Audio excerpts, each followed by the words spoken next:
Okay, good morning and welcome and Happy New Year, everyone. It's great to connect with all of us and continue in the courses that we are doing.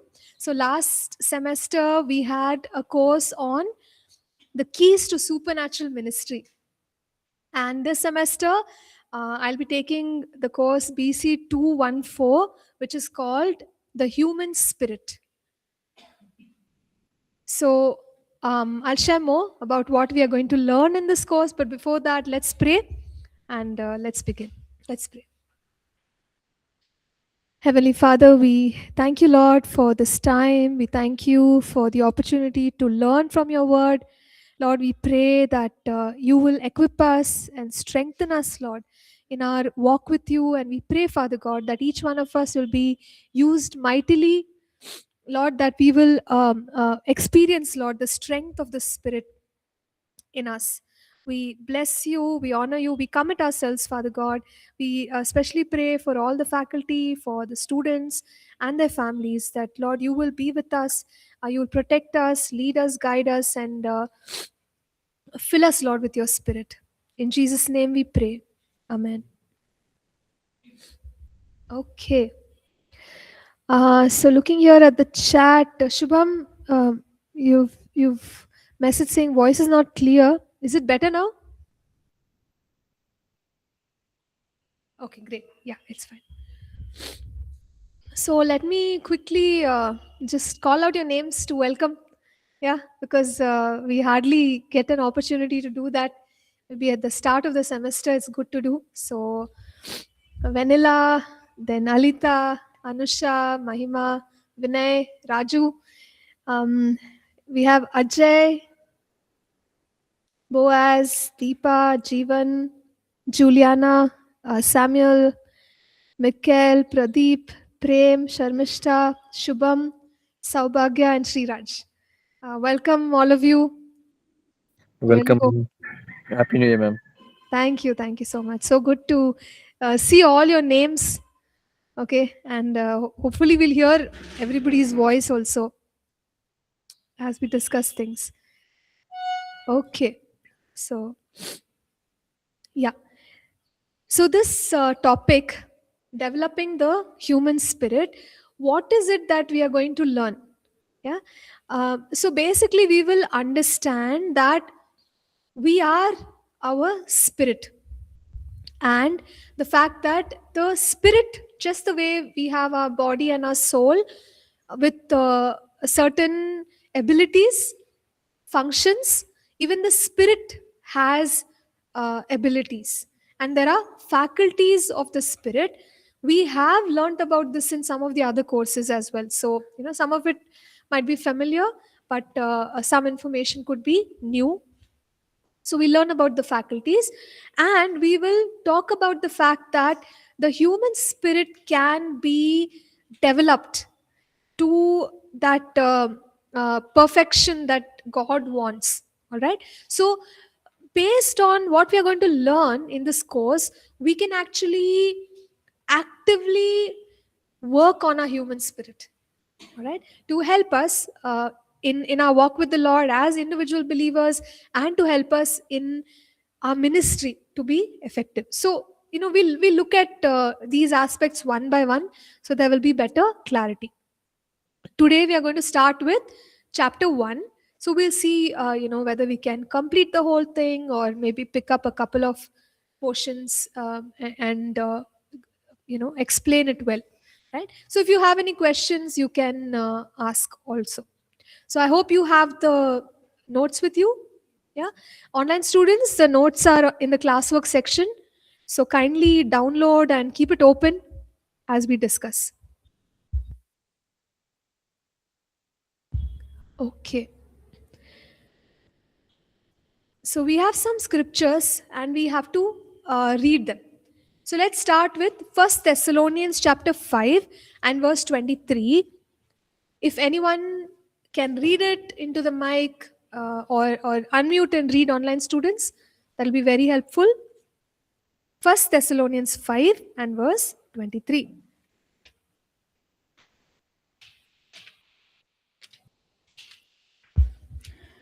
Check. May God Himself, the God of peace, sacrifice you through and through. May your whole spirit, soul, and body be kept blameless at the coming of our Lord Jesus Christ. Okay, thank you. So here we have seen the prayer, or like the wish of Paul to the Thessalonians, for the Thessalonians, and he says, may God, the God of peace himself, sanctify you completely, and may your whole spirit, soul, and body be preserved blameless at the coming of our Lord Jesus Christ. So when he is referring to you, who is he referring to?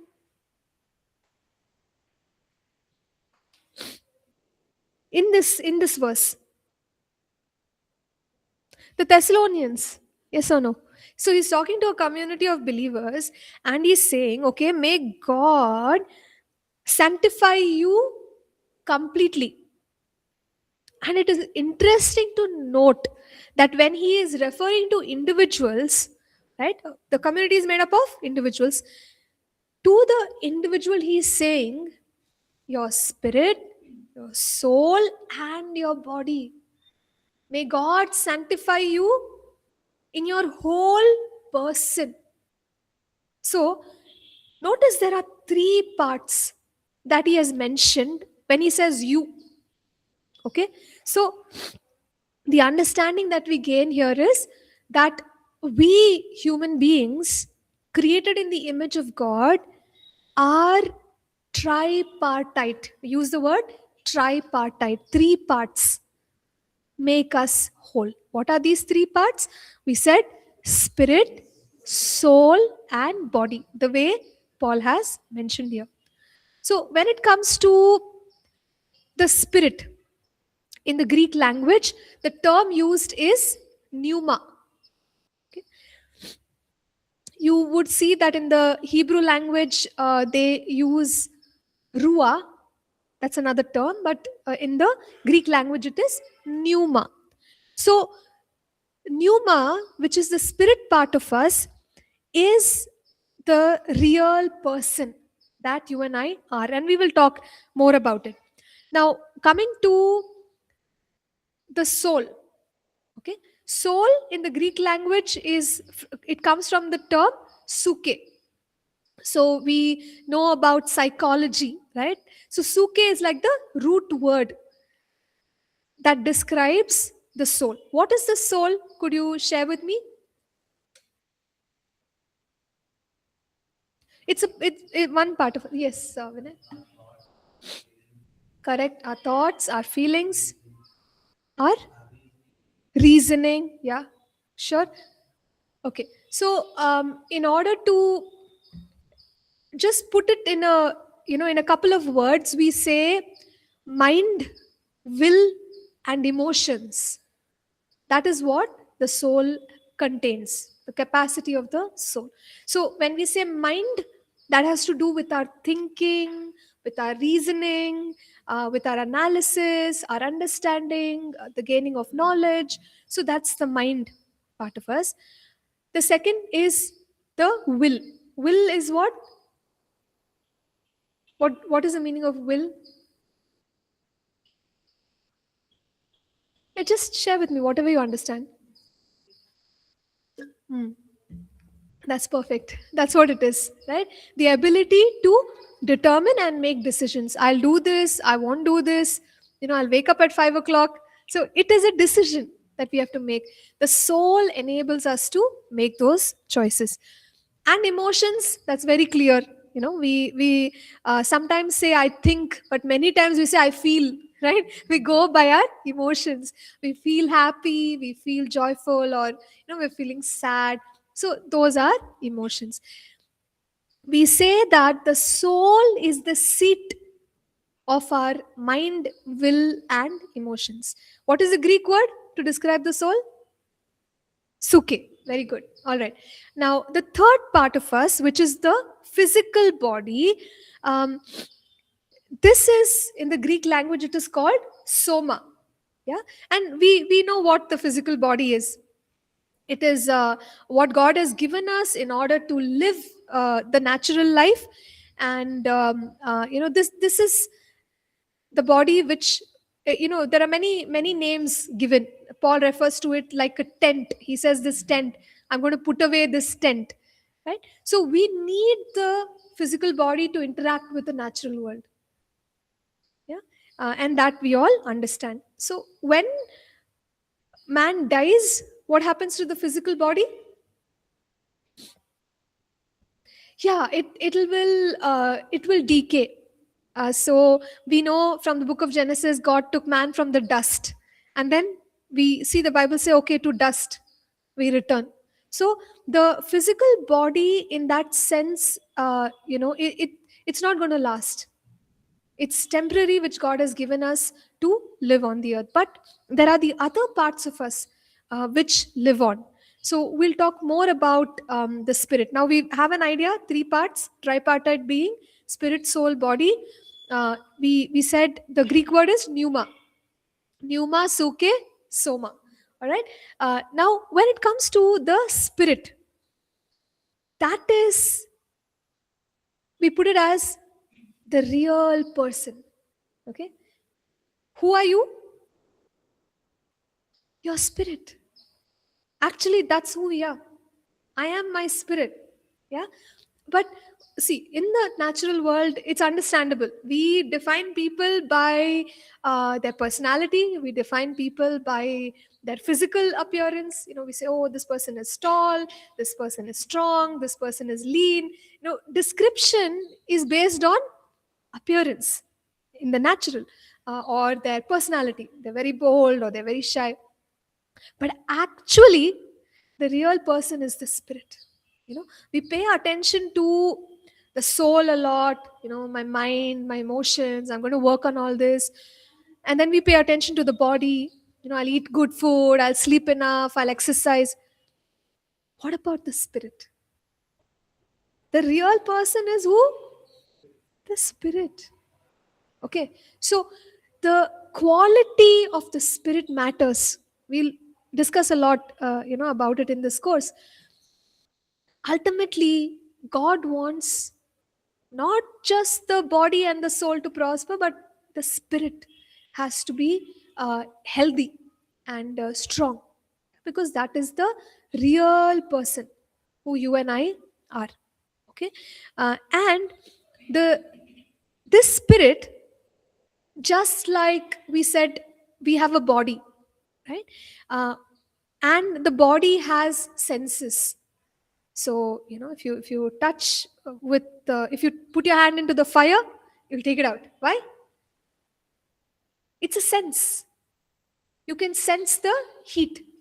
Or if you eat one chili, immediately what happens? If it's too hot, you probably spit it out, because the taste, you can sense it.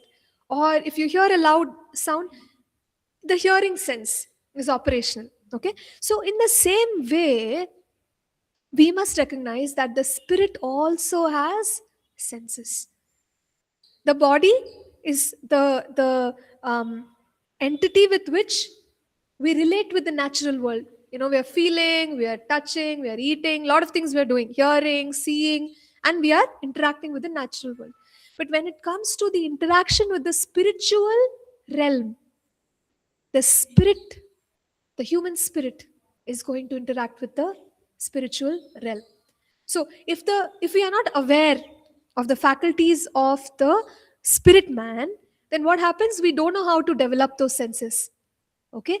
And we may actually live below the potential that God has for us. So the spirit also has senses, and with those senses, what does the spirit do? Relates, interacts with the spiritual realm. All right. So about the faculties, we are going to learn later on. And the human spirit, um, when we say relate to the spiritual realm, in a way you can say it can establish, maintain contact, communication in the spiritual realm. See, we also understand that God is what? God is spirit, right? We of course Jesus became a man, but uh, God is spirit. That's how the Bible introduces him to us. So the communication between God and us is how? Spirit to spirit. You see? And so it's very important. Like if my spirit cannot hear from God, I'm actually missing out in my relationship with God, because how is a relationship built? Interaction, communication, right? Getting to know. So that's why we need to be aware that we have a spirit, and that spirit should be able to communicate with God. It relates with the spiritual realm. It also communicates with the spiritual realm. The spirit is what will hear from God. Okay, so we've learned a couple of things about the spirit. Let's know that the spirit is a real person. Yeah. Now, of course, this physical body, that will keep changing, and eventually it'll go to dust. Yeah. But the spirit is eternal. It's not going to die. The Bible says that our spirits are going to live on. They can't be, they will not be destroyed. But then the Bible also talks about the eternal destination. If we have accepted Christ, then where does the spirit go? It goes to heaven. But if we have not accepted Christ, there is a destination also, which is hell. And like you read, right, there'll be fire, then you'll hear gnashing of teeth, those kind of expressions. When the body is not there, how can you experience those things? The spirit is experiencing, right? Even when we go to heaven, you're seeing the pearly gates, you're seeing the beauty of heaven, you're feeling the joy. Where are we experiencing these things? The spirit with its faculties will experience, and the spirit will live on. Okay, so the real you and me is our spirit, and the spirit is not going to die. It will not perish, it will continue to live. Okay. So when we talk about even the soul, you could say that uh, it continues, because that personality, what we have, that mind, that thinking, will continue along with the spirit. Okay. Now when it comes to the soul and the spirit, we must understand that they are distinct. Okay, so the meaning of distinct is separate, different, with their own characteristics. Let's read from Hebrews chapter 4 and verse 12. That's another scripture referenced here. Hebrews 4 and verse 12, please, anyone? For the word of God is alive and active, sharper than any double-edged sword. It penetrates even to dividing soul and spirit, joints and marrow. It judges the thoughts and attitudes of the heart. Amen. So notice over here, it's talking about the function of the word of God, that the word of God goes inside us, and one of the things that it does is it divides soul and spirit. So because they are different, if they were the same, there is no need to divide, let it be together.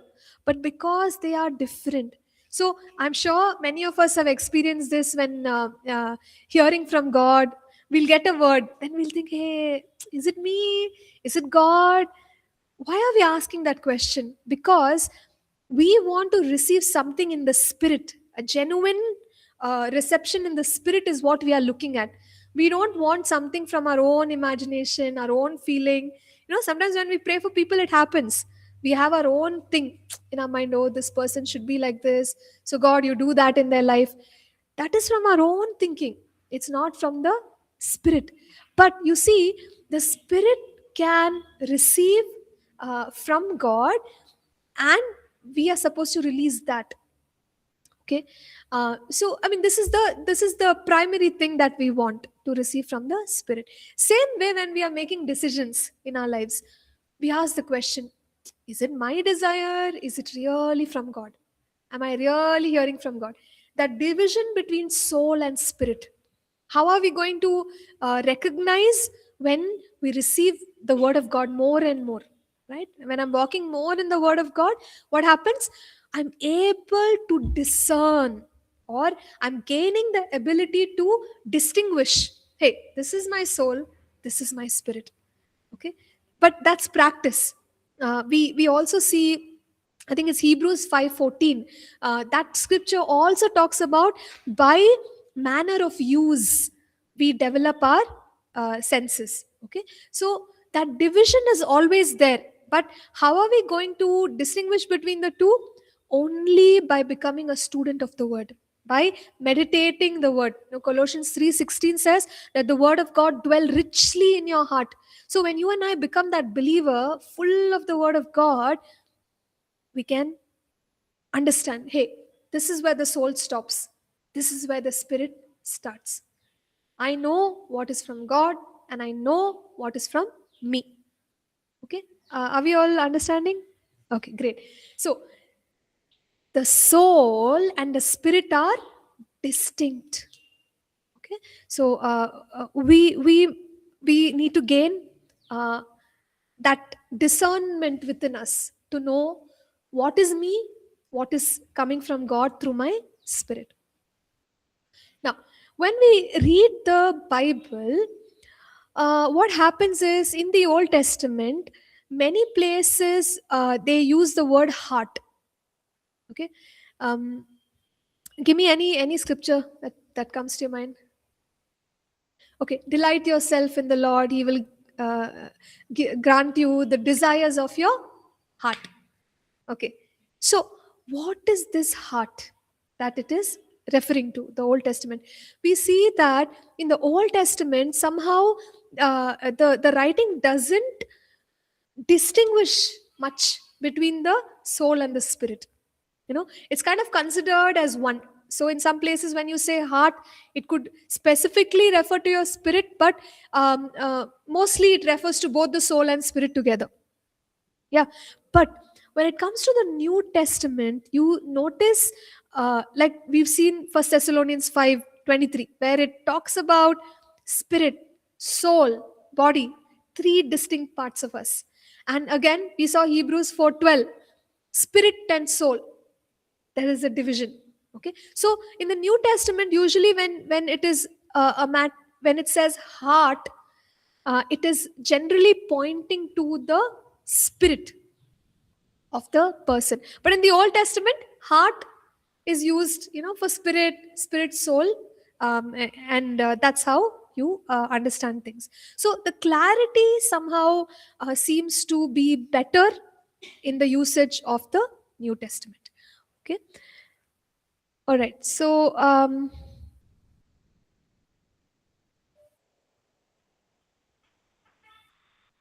yes, we've discussed most of these things. Now, another point we have to remember is, when we say that we are tripartite, uh, we don't function only with one part.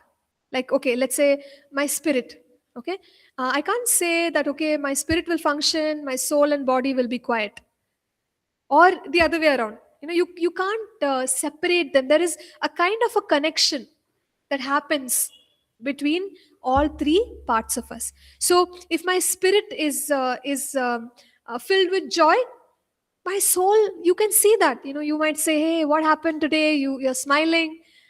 It's the joy in my spirit.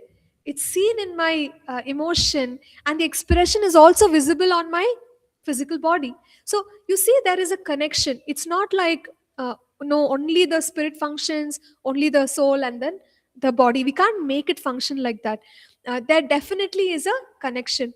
So even when I said earlier that the spirit receives a word from the Lord, we must understand that there are times when the soul and the body can also encounter the presence and the power of God. Okay, it's not just the spirit. Yeah, the message is coming, But if you have experienced, you go into worship, and what's happening, you sense the overwhelming presence of God, you start to cry. Okay, so can you see, spirit is there, but cry is what? You're feeling the emotion, and the body is shedding tears.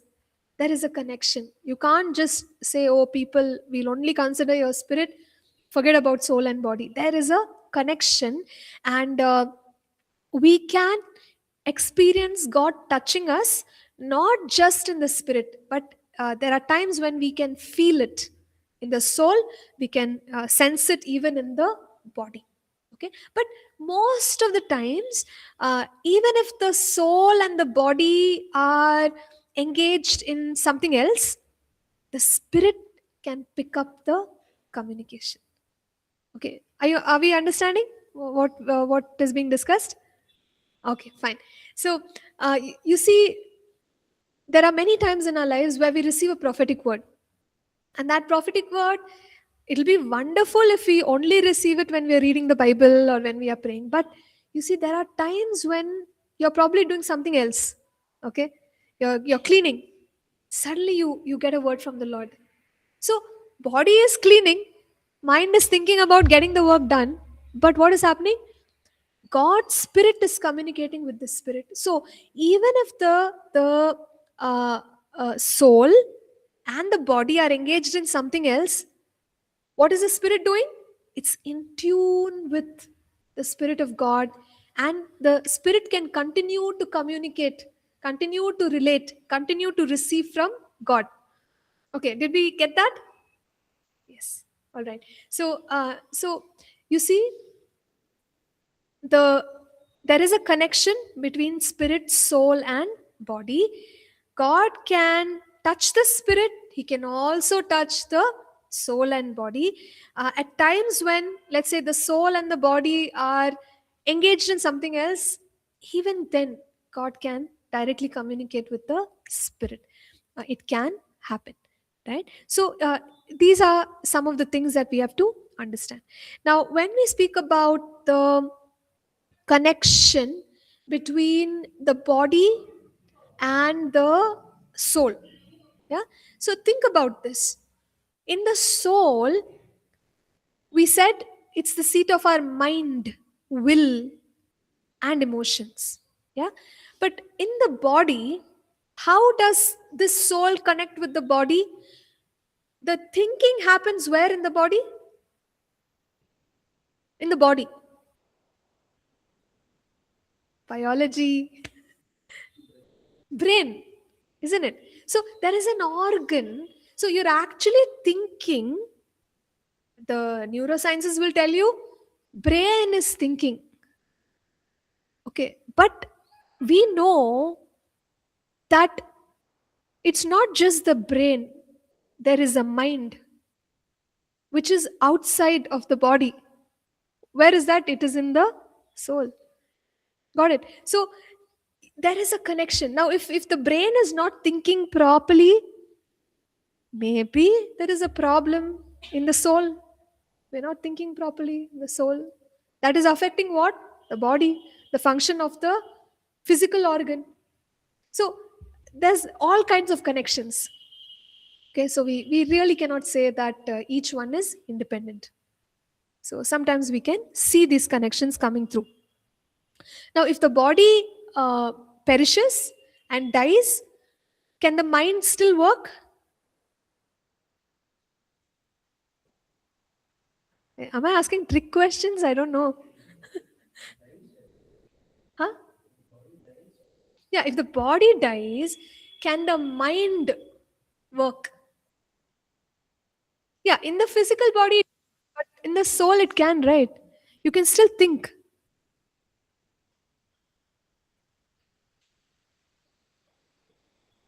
No, not the body. Now, body is gone. Yeah, but I know generally we attribute it to the spirit. We say, "Ha, the spirit is alive." So a very good example is, you remember Lazarus. So we read in the New Testament the story of Lazarus, the poor man who died, and then he is in the bosom of Abraham, and there's this whole conversation going on. He died, right? His brain died. So then, what are we?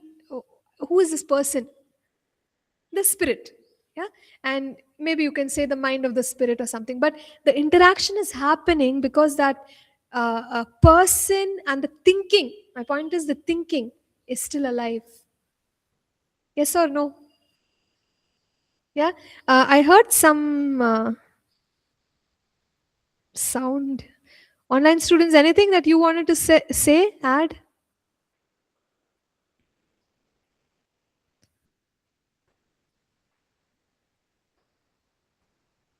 Okay.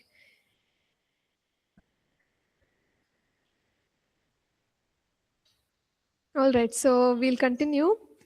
So now we have understood a few things: spirit, soul, body. There is a connection, and even though the body dies, the spirit, and you can say like the personality, the soulish part of us, it kind of continues. Now, the common word used to describe the soul and the spirit is inner man. Okay, inner man. Uh, you find this passage, 2 Corinthians 4 and verse 16. Can somebody read it out?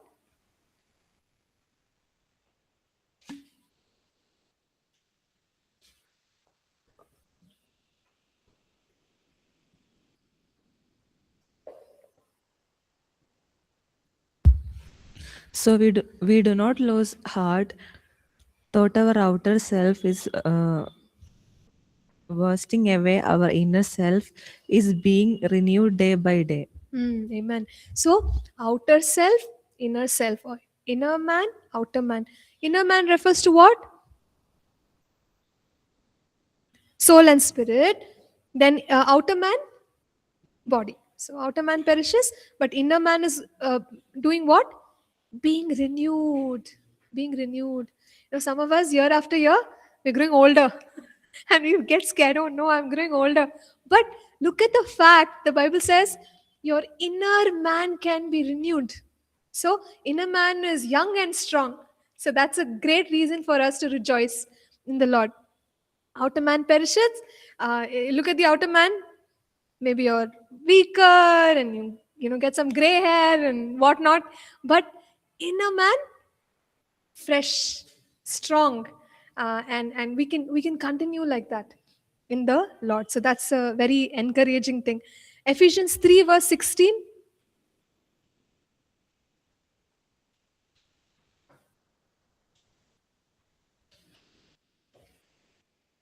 I pray that out of his glorious riches he may strengthen you with power through his spirit in your inner being. Amen. So Paul is praying for the Ephesians and he's saying, I pray that through his glorious riches, God will strengthen you in your inner man. So we can keep our outer man strong, but more importantly, the inner man. Right? So are we like gymming for the outer man? How about some gymming for the inner man? Right? How does your inner man look? That's a question we all have to ask for ourselves. But when we say exercising the inner man, it's got to do with the word. It's got to do with prayer. It's got to do with um, uh, hearing from the Lord. So when we are doing these spiritual things, naturally our inner man or our spirit is strong, fresh, renewed, and you could say kind of looking young, feeling young. So there's the outer man and the inner man. Inner man specifically referring to spirit and soul. And as we stated earlier, the soul and spirit are eternal or they are immortal. They will not perish. Body will perish, but soul and spirit will continue. All right. So now let's quickly look at one more passage which is there mentioned here. That is 1 Peter 3 and verse 4.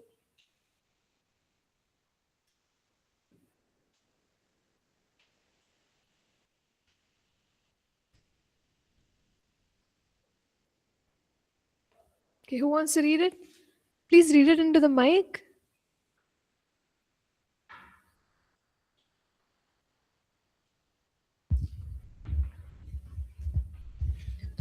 Rather, let it be the hidden person of the heart with the incorruptible beauty of a gentle and quiet spirit, which is very precious in the sight of God. Okay. This is Peter writing about like he says, women, adorn yourselves more importantly in the heart, more than the outward expressions. It's the hidden person of the heart. So that's the context. But let's try to understand what this verse says. So verse 4 says, let it be the hidden person of the heart. Hidden, uh, who, what do you think this is referring to? What is visible is what? Our outward appearance. Hidden person of the heart is spirit.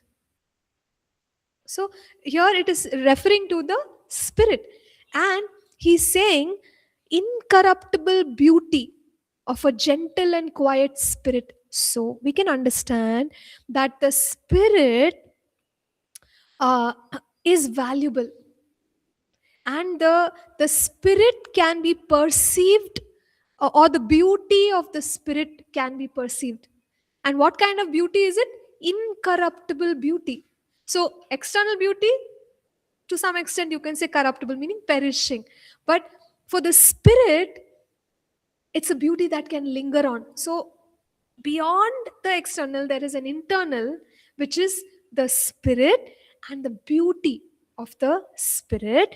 And what kind of beauty? He's over here, he's referring to certain qualities of the spirit: gentle and quiet spirit. So this we can say in a broad sense. It means gentle, we know, being very sensitive, kind, that's gentle. Quiet spirit, quietness has got to do with trusting in the Lord, faith in God. Yeah. So the spirit has the qualities of gentleness and quietness. So what does this help us understand about the spirit? Spirit is hidden, but the spirit has beauty. It's a beauty which is not corruptible. And at the same time, the spirit is carrying certain valuable features or characteristics. We can see some here, but I'm sure there are many more.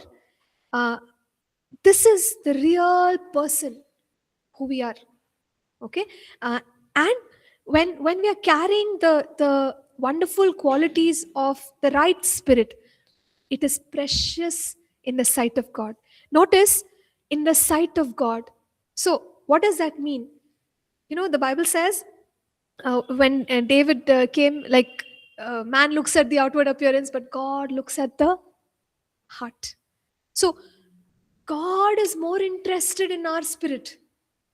What is the beauty of the spirit that we carry? What are the valuable, precious qualities of the spirit that you and I are carrying? Now, God is looking at that. Okay, so we'll discuss many things. How does it matter how our spirit is? Why does it matter? The condition of our spirit.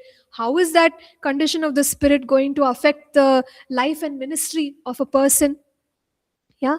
So we can discuss about all these things, but today we are just laying a foundation. We understood what spirit is, and we are also understanding that the spirit, the nature of the spirit, the condition of the spirit is something that God looks for. And so, as believers and as ministers of God, we have to maintain our spirit in the right way before God. So when He looks at it, the beauty and the qualities, He's pleased more than whatever else we can do on the outside. Okay, so these are some points that we have discussed. So let's talk about few more things. Little more time is there. So we said that the spirit interacts, connects, communicates with the spiritual realm. Now, how does this? Why does why is the spirit able to communicate? Because God is spirit. There's one scripture. This is in John chapter 4. When Jesus is talking to the Samaritan woman. Do you remember? She asks, on which mountain should we worship? Our fathers worshipped on this mountain. And at that time, Jesus talks about true worship. And he says it's not this mountain, that mountain, but true worshippers worship the Lord in spirit and in truth. Okay, so what is happening? The spirit is communicating with God, and what is it able to do? Worship. Yeah, so the with our spirits we interact with God, and one thing that we do is worship. So when you and I are worshiping, sometimes we focus on what? The songs, the words, and those kind of external things. But ultimately what's happening? The spirit is worshiping God. Okay, and that is God's focus. How is my spirit worshiping the Lord? So the spirit has that capacity to worship the Lord. Okay, um, right. So that is one thing. So we worship with our spirit. Now let's look at one more scripture, Romans 1 and verse 9. Can one of you read it out, please?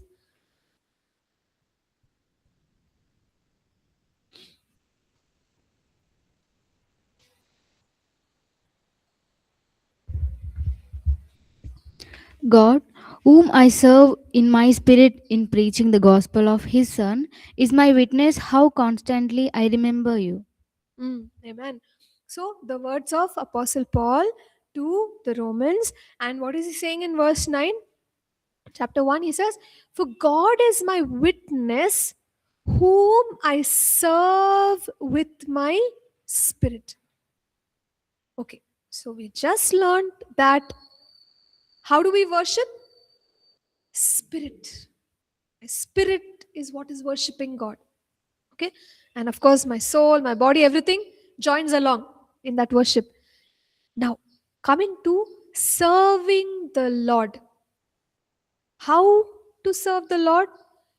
It's a primary function of the Spirit. See, Paul is saying, "For God is my witness, whom I serve with my spirit in the gospel of his Son." So, the Spirit also helps us to serve God. And this is another reason why the condition of my spirit is important. If my spirit is tainted by all kinds of sinful things and all, then what will happen? How will I serve in the proper way? Now, if my spirit is not, many times we say, be filled with the Holy Spirit. So if I'm not giving access to the Holy Spirit in my spirit, how will I release in my ministry the power of the Holy Spirit? So these are all reasons why we must be aware of the condition of our spirit, and then we'll also learn like what is it that we should aim for when it comes to maintaining and developing our human spirit, right? So one example we can think of is when we, let's say, go for ministry. We are going somewhere, and they say, "Why don't you come and speak? Why don't you come and pray for the people?" So I prepare myself in every way, right? What would we do? We would read, we will make the sermon, and also we will think of what to wear, how to look. Yeah. So where should the preparation be? Like, focus of my preparation. Mainly prepare your spirit, because the Holy Spirit will work through your spirit. So all the other preparation is wonderful, but unless my spirit has received from the Lord, filled with the Holy Spirit, I have nothing to release. Are you all getting the picture? Yeah. So in our preparation for ministry, the main part of us that needs a lot of preparation is spirit. So how can I develop it? We'll learn many things. Again, it comes to the word of God, comes to solitude, hearing from the Lord, comes to worship. In all these ways, we can strengthen our inner man. So that's where the anointing will flow out of. So when we go and minister, people will receive from that anointing that flows. But one of the main parts that has to be strong for us to do that is our spirit man, or in other words, our inner man. Okay, so how to develop it, we will discuss. I think I'll stop with this so that you can review the notes, and we can take it one level further in the next class. Any questions, any thoughts before we wrap up?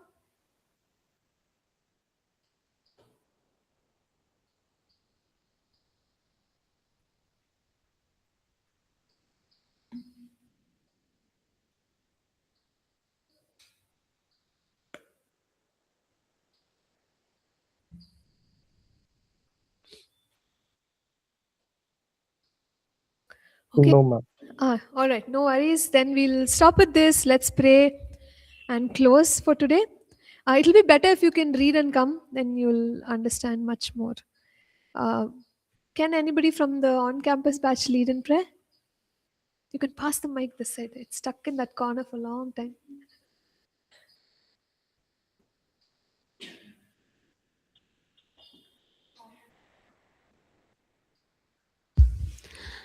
Heavenly Father, we come before you. Thank you for this time and thank you for this day you given us, Lord Father. Lord, today whatever we learn for Father, Lord, I pray that Father, that work in our hearts and work in our spirit and work in our minds, Lord Father. Lord, I pray that, Lord, everyone we focus in our studies, Lord Father, you give wisdom and knowledge, Lord Father. And I pray that, Lord Father, your name is glorified in our lives, Lord Father. Lord, I pray that, Lord Father, whatever we are studying in your words, Father, Lord, I pray that, Lord Father, we will use in our lives, Father, Lord. I pray that, Lord Father, we will increase in your words, my Father God. Thank you for this time. Thank you for this day. Thank you for hearing my prayer. In Jesus' name I pray. Amen. Amen. Amen. Thank you, everyone. So we'll see you all in the next course. Yeah. So this week again, one more course. So we'll see you then. And just one quick information about assessments. 2 assessments will be there, 50-50 marks each. So you have to complete both. If you can get a minimum of 35, that will help you pass the course. And attendance, we're very strict on attendance. You are required to have 85% attendance. If it's less than that, even if you get great marks, you will not be eligible to pass the course. Okay, so please keep these things in mind.